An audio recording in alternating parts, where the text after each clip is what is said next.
గురువు చెప్తున్న మాటల్ని పరిశీలించాలండి. ఇక్కడ గురువు అనే భావం కలిగిన తర్వాత అతను చెప్పిన మాటలు పరిశీలిస్తే అందులోంచే మనకు సందేశం వస్తుంది.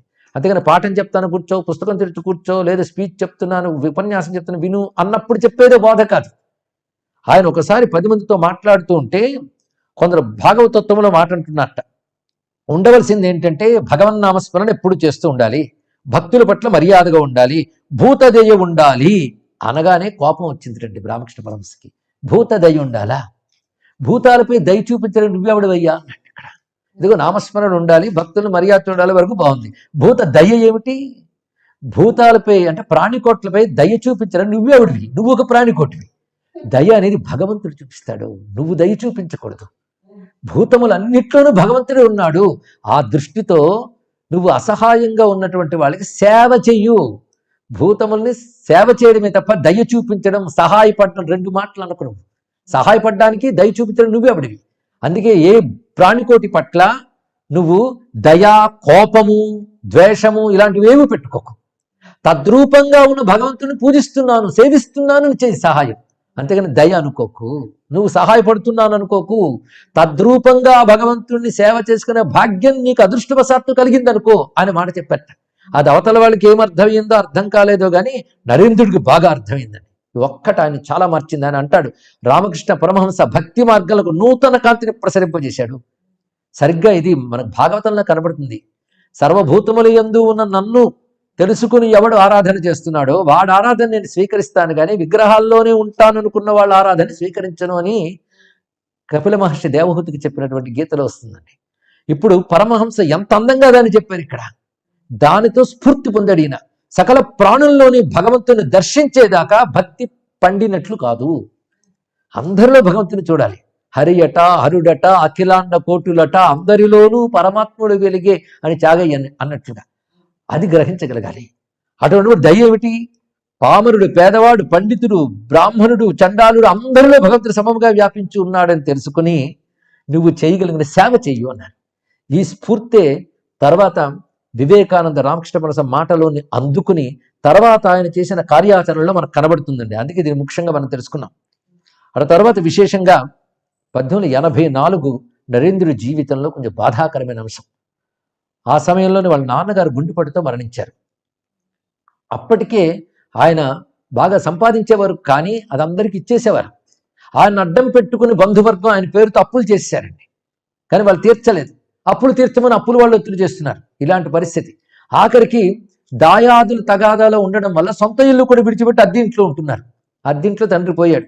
అయితే తండ్రి మరణించేటప్పటికల్లా అప్పులు మిగిలిపోయాయి. ఇంట్లో పెద్ద మగవాడు ఈయనే. ఆ తర్వాత ఆడపిల్లలు, ఆయన ముందు ఆడపిల్లలు ఉన్నారు, తర్వాత ఈయన తర్వాత కలిగిన పుత్ర సంతానం కూడా ఉన్నారు. ఇప్పుడు ఇంటికి ఆదాయం లేదు. చదువు అప్పుడే పూర్తవుతుంది ఆయనకి, ఇంకా న్యాయ విద్య ఇంకా అప్పటికి పూర్తి కాలేదు. ఇలాంటి స్థితి. దారిద్ర్యం అంటే ఏంటో భయంకరంగా అప్పుడు అనుభవించారు నరేంద్ర. చాలా బాధపడేవాడు. ఉద్యోగాల కోసం ప్రయత్నించేవాడు, కానీ దొరికేది కాదు. అంతేకాదు, మిత్రుల దగ్గరికి వెళ్ళి మాట్లాడుతుంటే భోజనం చేయరా అని వాళ్ళు కానీ అంటే ఇంట్లో వాళ్ళు పస్తులు ఉంటుంటే నేను భోజనం చేయడం ఏంటి అని తినేవాడు కాడు. ఇంటికి వెళ్ళేటప్పటికి వాళ్ళు ఏదో కొద్దిగా సంపాదించుకుని తింటూ రానైనా భోజనానికి అంటే నేను కానీ తింటే వాళ్ళకి సరిపోదేమోనని నేను మిత్రుడింట్లో తినేసానని చెప్పేవాట. అలాగే పస్తులుంటూ బాధపడుతుండేవారు. ఆ సమయంలోనే ఆయన తాను ఏ పాఠశాలలో చదువుకున్నాడో ఆ పాఠశాలలో ఉద్యోగం సంపాదించుకున్నాడు ఒక సిఫారసుతో. అంతేకాదు ఆ సమయంలోనే ఆయన గీత గోవింద కావ్యాన్ని వంగ భాషలోకి అనువాదం చేశాడు. మోతీలాల్ బోస్ దాన్ని ప్రచురించారు. దానికి కొంత డబ్బు లభించింది. ఇలాంటి ఆదాయంతో ఇంటిని నడుపుకుంటూ ఉన్నాడు. ఇదే సమయంలో ఆయన ఆస్తుల దావాల వల్ల, అలాగే న్యాయశాస్త్ర పరీక్షలు ఉన్నాయని చెప్పి ఆ ఉద్యోగాన్ని కూడా ఆయన విడిచిపెట్టాడు. చాలా కాలం అవస్థలు పడ్డాడు. ఈ సమయంలో గమనించవలసిన మరొకటి ఏంటంటే పరీక్షాకాలం అండి. ఆ ధనం యొక్క అవసరం ఏర్పడింది. కుటుంబం ఆకలితో అల్లల్లాడుతుంది. దానికి తోడు అనేక మంది స్త్రీలు సంపన్నులైనటువంటి వాళ్ళు ఏంటంటే నువ్వు కానీ నన్ను చేపడితే నా ఆస్తితో పాటు నేను నీకు అంకితమైపోతాను అని ఒక స్త్రీ వచ్చింది. కానీ ఆయన తిరస్కరించాడు. ఒక స్త్రీ ఆయన ఏకాంతంలో ఉన్నప్పుడు ఇంచుమించు మీద పడేటంత పనిచేసి నన్ను స్వీకరించు అంటే, అమ్మా గుప్పెడు బూడిదైపోయి ఈ శరీరాన్ని సుఖపెట్టడం కోసం నువ్వేదేదో మాట్లాడుతున్నావు. మరణం మన ముందుంది తెలుసా అంటే ఈయన దృష్టి ఎప్పుడు ఎలా ఉండేది చూడండి. మరణం తప్పదు, మరణం చేతిలో ఉన్నాం మనం. అందుకే మరణించే లోపలే సత్య సాక్షాత్కారం పొందాలని తపనతో ఉన్నవాడు. అటువంటి వాడు ఇతను. అందుకే నువ్వు ఈ తుచ్చమైన తలపులు విడిచిపెట్టు, భగవంతుని ఆర్తితో ప్రార్థించని బోధించట. దీన్ని బట్టి ఆయన బ్రహ్మచర్య దీక్షను అంత కఠినంగా పాటిస్తున్నాడు చూడండి. బ్రహ్మచర్యం సత్యనిష్ట ఈ రెండూ చాలా ప్రధానం.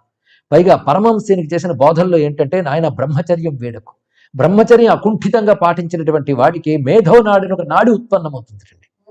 అందుకే వ్రతాదులు చేసేటప్పుడు కూడా బ్రహ్మచర్య దీక్ష చెప్పడంలో అంత విశేషమైన అంశములు ఉన్నాయి అంటూ బోధించారు. ఎందుకంటే ఇతడు ఏమిటో ఆయనకు తెలుసు, ఇతడి ద్వారా ఏం జరగాలో తెలుసు.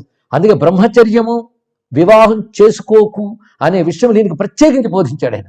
అంటే అందరికీ వివాహం చేసుకోకు, గృహస్థాశ్రమం స్వీకరించకని చెప్పలే. ఈ వ్యక్తి వేరు, ఈ జీవుడు వేరు, ఇతడి ద్వారా లోకానికి కావాల్సింది వేరు. ఇది గమనించుకోవాల్సింది. కనుక పరమహంస వివేకానందకి చెప్పాడు కనుక ఎవరు పెళ్లిళ్ళు చేసుకోకండి అని ప్రచారం చేయడం కాదు. వివేకానంద అనబడే మహాయోగికి ఆయన చేసినటువంటి బోధ. ఆయన జన్మ యొక్క పరమార్థం వేరు. పైగా ఉండేది ఎక్కువ కాలం కాదు. అందుకే వివాహం మొదలైన దిగడు. ఆయన ద్వారా లోకానికి ఉపకారం జరగాలి. ఎందుకంటే మహాత్ములు ఒక మహాకార్యం మీదకి వచ్చి ఆ పని చేసుకు వెళ్ళిపోతారండి. అందుకే వాళ్ళు అల్పాయుష్కలు అనడానికి లేదు. ఇది తెలుసుకోండి. ఇక్కడ వాళ్ళు వచ్చిన పని చేసుకు వెళతారు, ఈయనకి తెలుసు. అంతేకాదు మిత్రులు చాలామంది ఈ ఆడవాళ్ళ ద్వారా సంపాదన రావడానికి ఆయనకి ప్రయత్నాలు చేశారట. కానీ వీటిని ఆయన చాలా దృఢంగా నిలబడ్డాడు. ఆఖరికి ఇంట్లో వాళ్ళే పెళ్లిళ్ళ సంబంధాల కోసం చూస్తున్నారు. పైగా కొంతమంది మంచి కట్నంతో పెళ్లి చేయడానికి కూడా సిద్ధమయ్యారు. నరేంద్రుడు ఆఖరికి ఉన్న దారిద్ర్య స్థితి చూసి సరే అని ఇష్టం లేకపోయినా వివాహానికి అంగీకరించాడండి.